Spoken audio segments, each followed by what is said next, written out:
우리가 남편의 실망스러운 모습을 봤을 때 남편이 우리의 마음을 전혀 모른 채 하고 이기적인 행동을 할 때 우리는 너무나도 억울한 감정을 느낄 겁니다. 내 남편인데 저런 행동을 한다고? 이런 생각이 드실 거고, 아무리 대화를 해보려고 해도 화를 내봐도 남편의 사고방식은 바뀌지 않았을 겁니다. 그리고 도대체 왜 저렇게 행동하는 건지 도무지 이해가 되지 않으셨을 거예요. 오늘은 어떤 이유로 남편이 그렇게까지밖에 행동할 수 없는 건지 딱 4가지 명확한 이유를 알려드리겠습니다. 이 영상 끝까지 봐주세요.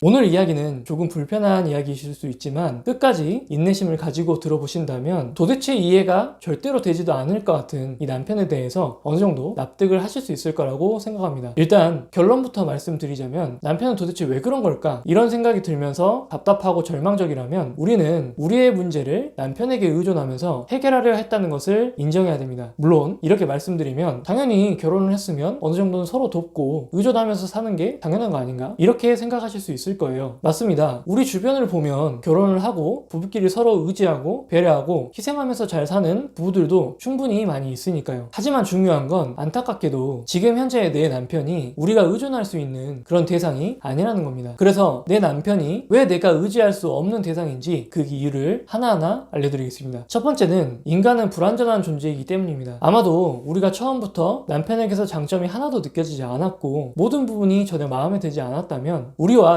남편과의 관계는 시작되지 않았을 겁니다. 결혼은 꿈도 꾸지 못했겠죠. 그런데 우리는 남편과 관계를 맺으면서 좋은 점을 발견했고 서로에게 필요한 부분이 있었기 때문에 결혼이라는 것을 했을 겁니다. 하지만 모든 부분이 완벽한 사람이 없듯이 처음에는 남편의 장점이 주로 보였다면 결혼 이후에는 남편의 단점이 주로 보이기 시작하셨을 거예요. 그리고 이 남편의 단점 때문에 우리의 결혼 생활이 힘들다고 한다면 우리는 내 남편이라면 장점만 있는 완벽한 사람이어야 돼, 이렇게 착각하며 의지하고 있지는 않았는지 생각해 볼 필요가 있을 거예요. 두 번째는 인간은 같은 행동을 반복하기 때문입니다. 아마도 다이어트를 해보셨다면 아시겠지만 다이어트를 하는 방법을 모르는 분은 이 세상에 없을 겁니다. 사실 방법은 너무 간단하죠. 정해진 시간에 건강한 식단을 잘 유지하고 충분한 운동을 하기만 하면 살은 빠집니다. 다만 이 단순한 사실이 쉽게 지켜지지는 않죠. 왜냐하면 우리 인간은 이성으로 움직여지는 게 아니라 감정으로 움직여지기 때문입니다. 그래서 우리는 감정에 따라 과거에 했던 행동들을 단순하게 계속 반복하면서 살아가게 되죠. 이성이라는 힘으로 감정을 누르는 것이 정말 쉽지 않습니다. 이성으로는 야식을 먹으면 안 된다는 것을 너무나 잘 알고 있으면서도 저녁이 되면 냉장고를 뒤적이고 있는 자신을 발견하게 되죠. 마찬가지로 남편 또한 본인 스스로 자신이 무엇을 잘못하고 있는지 정도는 알고는 있을 거예요. 아마도 우리가 수백 번, 수천 번을 설명했기 때문일 겁니다. 하지만 인간은 감정적인 동물이기에 같은 행동을 반복하는 게 너무나도 당연한 것이고, 우리가 보기에는 왜 이렇게 쉬운 걸 하나 제대로 못하지? 이렇게 생각을 하게 되지만 사실 상대방의 입장에서는 이것들을 바꾸는 것이 쉽지 않은 일이죠. 생각보다 대단한 노력이 필요합니다. 우리가 다이어트를 할 때 스트레스를 받는 것처럼 말이죠. 그리고 우리는 상대방의 행동이 쉽게 바뀔 수 없고 시간이 분명히 필요함에도 불구하고 남편이 노력하지 않는 것처럼 보이는 부분 때문에 실망하면서 끌려다니고 있는 거죠. 세 번째는 사람마다 옳고 그름에 대한 정의가 제각기 다르기 때문입니다. 다들 아시다시피 사람마다 가지고 있는 가치관은 모두 다를 수밖에 없을 거예요. 그리고 옳고 그름을 판단하는데 항상 우리가 같은 기준으로만 판단하지는 않습니다. 예를 들어서 우리가 남편의 험담을 우리 입으로 직접 누군가에게 한다면 속이 좀 후련하고 답답함이 풀리는 것 같지만, 오히려 남들이 남편의 험담을 한다면 괜히 기분이 나빠질 거예요. 똑같이 남편의 험담을 한 것뿐인데 판단하는 기준이 달라지다 보니까 내가 험담하는 건 괜찮지만 남들이 남편을 험담하는 건 옳지 않은 일이 되어버리는 거죠. 이렇다 보니 사람마다 옳고 그름에 대해서는 항상 의견 차이가 발생할 수밖에 없습니다. 그런데 이것을 우리가 인지하지 못한 채로 우리가 옳다고 생각하는 것에 대해서만 주장하고 남편에게 설명하고 강요해봤자 우리의 입만 아프고 우리의 가슴은 답답해지기만 하는 거죠. 예를 들어서 우리가 남편에게 남편이라면 이 정도는 해줘야 되는 거 아니야? 라고 남편에게 계속 이야기를 한다면 사실은 우리가 남편에게 이렇게 말하는 것과 다르지 않을 거예요. 나는 당신이 내가 하는 말에 진심으로 옳다고 이야기를 해줘야 그래야만 나는 행복할 수 있어. 그렇지 않으면 나는 너무 불행할 거야. 내 행복은 당신한테 달려있어. 라고 말이죠. 네 번째는 남편이 아내를 품어줄 수 있으려면 남편 본인이 안정적인 상태여야 합니다. 우리가 아이들을 키우다 보면 우리의 컨디션이 좋을 때에는 아이가 우리 마음처럼 움직여주지 않더라도 그래 그냥 아이니까 조금만 참아보자 이런 생각을 하면서 여유를 가지고 기다려줄 수 있죠. 그런데 몸 컨디션이 좋지 않거나 안 좋은 일이 겹쳤을 때에는 아이마저도 나를 도와주지 않는구나 이런 생각이 들면서 아이에게 화난 표정을 숨길 수 없었던 그런 경험들 다들 한 번쯤은 해보셨을 거예요. 우리가 누군가를 도와줄 수 있는 상태가 되려면 우리는 우리 스스로의 요구가 어느 정도는 충족이 되고 안정된 상태여야 가능합니다. 물론 여기서 제가 말씀드리는 어떤 도움이라는 것은 대가를 원하지 않는 순수한 도움을 말씀드리는 거예요. 누군가에게 잘 보여서 나도 무엇인가 상대방에게 얻을 수 있겠지 라는 기대를 하면서 헌신하는 그런 상황이 아니고요. 그런데 사람의 마음이 항상 안정적일 수 있을까요? 그렇지는 않을 겁니다. 우리도 남편 때문만이 아니라 삶에서 예기치 못한 일들이 항상 발생하고 스트레스를 받게 되죠. 그런데 남편이라는 이유만으로 남편은 불안정한 상태에서도 스트레스가 많은 상태에서도 기분이 나쁜 상황에서도 우리를 항상 먼저 배려하고 챙겨주고 이해해줘야 된다고 생각하고 있었다면 이것 또한 우리가 남편에게 의존하고 있었던 부분이라고 볼 수 있겠죠. 지금까지 우리가 현재 남편에게 의존할 수 없는 이유 4가지에 대해서 알아봤습니다. 아마도 이 이야기를 정확하게 이해를 하셨다면 제가 말씀드린 부분이 정말로 뭔가 악질적인 사람들만 가지고 있는 그런 특징이 아니라는 것을 알게 되셨을 거예요. 사실 4가지에 관한 내용은 남편의 이야기일 수도 있지만 우리의 이야기일 수도 있는 인간의 본성에 가까운 내용입니다. 이 부분을 이해하셨다면 저는 우리가 남편에게 지금까지 적절한 수준의 기대를 하고 있었을까? 이 부분에 대해서 깊이 고민해 보셨으면 좋겠습니다. 어쩌면 우리는 남편에게 너무나도 높은 수준의 기대를 하고 있었을 수 있고 급했을 겁니다. 그리고 이것이 우리가 남편에게 매달리고 끌려다닐 수밖에 없었던 이유일 수 있을 거예요. 만약 이 부분에 공감하신다면 우리는 이제 우리가 가진 문제들을 남편만이 해결해 줘야 된다 이런 신념에서 벗어나서 우리 스스로 우리 문제를 해결해 나가는 경험들을 해보실 수 있을 겁니다. 생각보다 우리는 우리 스스로 문제를 해결할 수 있는 능력을 이미 갖추고 있을 것이고 또 갖추게 될 겁니다. 그러면서 우리는 서서히 남편에 대한 의존에서 벗어나서 내가 주인인 그런 인생을 살아갈 수 있을 거예요. 그리고 남편은 이런 모습을 가지고 있는 우리를 더 좋아하게 될 거고요.